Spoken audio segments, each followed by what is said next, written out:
Bom, estamos no ano eleitoral e nunca se falou tanto em política, nunca foi tão necessário entender política. Por isso, ela está aqui, Sabrina Fernandes, ela é doutora em sociologia, professora, youtuber e mestre em economia política. Com todos esses predicados, ela fala de política, fala da esquerda principalmente, de uma forma muito didática, de muito fácil compreensão, por meio do seu canal Tese 11. Primeiro, Sabrina, obrigada por aceitar esse bate-papo com a gente. Eu queria saber como é que surgiu essa vontade de dialogar por meio da internet.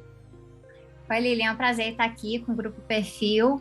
Eu comecei a trabalhar com a política na internet em 2017, mas por uma necessidade de trazer outras vozes, outras intervenções. Já era bem visível que a direita dominava muito esse debate. Então, Olavo de Carvalho já estava presente no YouTube há muitos anos, então eu sentia que era necessário somar um pouco mais, trazer mais contrapontos. E aí, como é que foi a ideia de fundar o Tese 11? Primeiro, Tese 11 é uma referência marxista. Sim, Tese 11 vem de uma obra de Marx, em que ele fala que, sim, é necessário interpretar o mundo, mas interpretar o mundo para transformá-lo.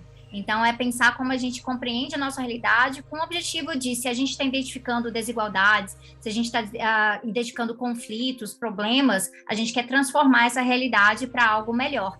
E ali eu via que o Facebook era onde as pessoas estavam muito presentes ainda, mas as pessoas já confiavam bastante no YouTube, em vídeos um pouco mais elaborados, para trazer uma compreensão ali da realidade. Então, eu achei que seria interessante trabalhar com audiovisual, mas o Tese 11 começa ali no YouTube e hoje a gente está presente em várias redes.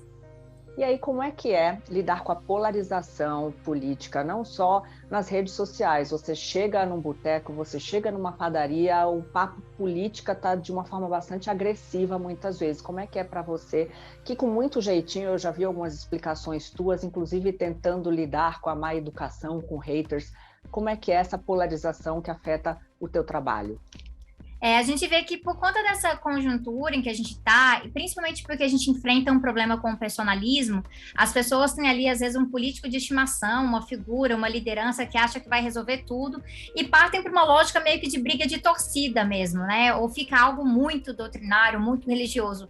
A minha abordagem é muito mais sobre tentar lidar com as pautas em si. Então, o que é que está perturbando alguém? Se a gente for lidar com a situação, por exemplo, de segurança pública no país, você vai ver, conversando com qualquer pessoa, que as pessoas estão insatisfeitas, porque a gente vive uma situação que ela é realmente de medo, né? Basta assistir um pouco de televisão aí, os jornais muito punitivistas, policialescos, colocam medo nas pessoas mesmo, e aí a gente precisa trazer uma solução.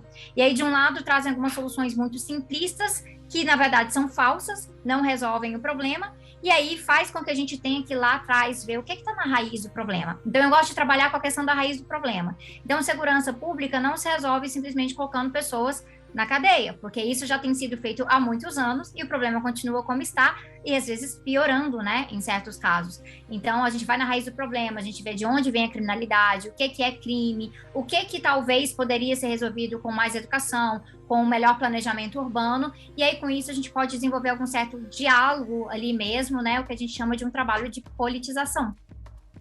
Você falando nessa questão da raiz do problema, você trouxe à tona um tema que eu nunca tinha parado para pensar, que é o racismo ambiental. A gente tem muitos nordestinos que vieram para cá, para São Paulo, pessoas negras que chegaram aqui e foram se instalando em locais de risco e tal. E quando a gente vê essas chuvas que aconteceram, por exemplo, na Grande São Paulo, em Franco da Rocha, você vê que foi uma população pobre, foi uma população negra que foi afetada, porque talvez se isso acontecesse num bairro nobre de São Paulo, esse problema já teria resolvido. É por aí que perpassa a questão do racismo ambiental, Sabrina? Sim, tanto no espaço urbano quanto no espaço rural, o que a gente vê, esse conceito do racismo ambiental, inclusive, ele foi cunhado a partir da luta por direitos civis do movimento negro nos Estados Unidos, e aí ele vai atravessar, e ele é muito utilizado ao redor do mundo dentro da ecologia e da sociologia ambiental, que é a minha área em que eu dou aula, e a gente vê que no caso urbano especificamente, O que é o planejamento urbano, na verdade, não é planejamento urbano, ele é colocado para algumas populações mais privilegiadas, que podem acessar territórios específicos. Ali você vai ter muito mais saneamento básico, muito mais acesso a serviços, realmente a prefeitura vai fornecer serviços de uma outra forma, e você vai tendo esse desornamento urbano do outro lado ali, em que as pessoas estão jogadas ali a esmo para cuidarem de si próprias, mas à medida em que os problemas ambientais vão se acirrando, esses lugares também vão virando zonas mais impactadas negativamente. E aí é justamente isso, quando você tem uma enchente num bairro que é mais pobre, mais racializado, a abordagem do governo costuma ser muito diferente da abordagem caso isso tivesse ocorrido em um condomínio fechado, de luxo, né, mais rico e mais branco. E qual é a saída para esse problema? A conscientização é o primeiro passo? O primeiro passo é a conscientização de que esse problema existe, que sim existe o racismo ambiental? Com certeza, é justamente por isso que quem não quer mexer na estrutura da sociedade quer falar que racismo ambiental não existe, né? Porque não quer que as pessoas reconheçam. Então, entender que o problema está ali, que a gente tem cidades que são completamente desiguais e que no meio rural e no meio da floresta são essas populações mais racializadas que estão em mais risco de serem assassinadas, mais risco de serem abandonadas, de passarem fome, né? Passar fome no meio rural, que é uma situação que parece até contraditória, né? Onde está se produzindo alimento, tem muita pobreza e tem muita insegurança alimentar também. Então, reconhecer isso é importante estar pautando políticas públicas, mas também a gente tem que lidar com como a gente entende terra e território.